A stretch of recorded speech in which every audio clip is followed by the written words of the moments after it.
Thank you very much, Convener.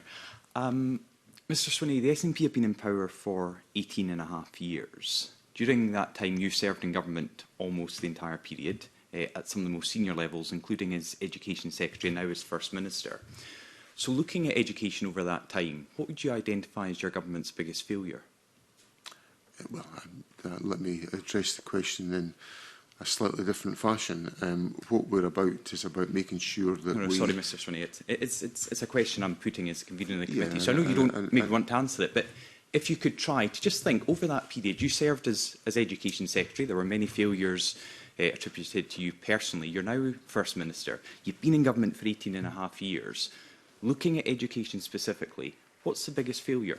Well, I think we've got to look at the record of the government as a whole, and amongst the many things that the government has delivered, for example, has been the more than doubling of early learning and childcare provision in Scotland for 3- and 4-year-olds, and that's contributing to the foundations of the best opportunities for young people in starting their lives. We've seen significant increases in positive destinations. I know that, and that's what's in your briefing pack. That's what you want to get out. No, it's not. I'm just explaining it to Mr Ross. Can you answer the question?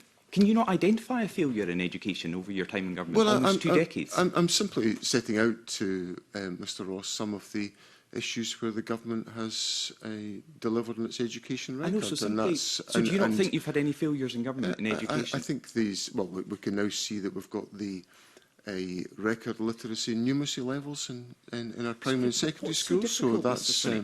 What is so difficult to identify a failure in almost 2 decades in power? Do you honestly think people watching this would think there's not been failures in education over your time as Education Secretary, now as First Minister, almost 2 decades in government? Well, my interest is in setting out to people in Scotland the achievements the government has made and the difference we've made in transforming lives. And I'm being very honest. So have you failed in education? No, we've not failed in education, Mr Ross. No, we've not. Failures in we've education. Not failed in education because, for the reasons I've just recounted, we've got a significant increase in the positive destinations being achieved by young people as a consequence of their education. We've got more young people from deprived backgrounds going to higher education than we had when we came to office. We've got more than double the early learning and childcare provision in Scotland than we had when we came to office.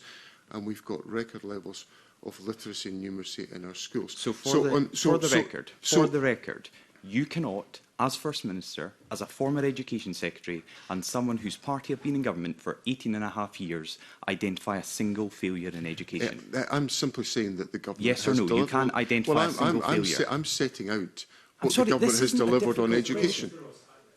I appreciate there's a bit of back and forth here, but I think we need to hear from the First Minister. You can respond to that and then put in the question to him again, but we do need to hear from the First Minister. The question again then, because this was an easy one I was going to start off with. I assumed you would be able to come up with at least one failure in education over 18.5 years. So I'll try it once more, just for the official record, and I know people will be watching, parents, grandparents, carers, teachers, university lecturers, college lecturers, the whole gambit of education, which has been wholly devolved to the Scottish Government since 1999, in the hands of the SNP since 2007, our current First Minister and former Education Secretary cannot identify one failing in education under his government's time in office. Well, I'm simply explaining to the public, which I do openly, honestly and transparently, that the government has focused on education policy to improve outcomes for young people, with young people going to more positive destinations than when we came to office, that we've had a doubling, or more than doubling, of early learning and childcare.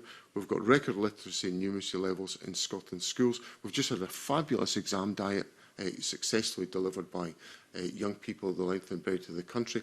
The school estate, we came into office, 62% of schools were in good and satisfactory conditions when we came to office. That's now over 91% in Scotland. So there's a lot for Mr Ross to be able to satisfy his constituents that the government has delivered upon. But not to answer my question, and I think people will be baffled by, quite frankly, that delusional answer that Scotland's First Minister Well, doesn't. we're not allowed to interrupt according to the convener. With the greatest of respect,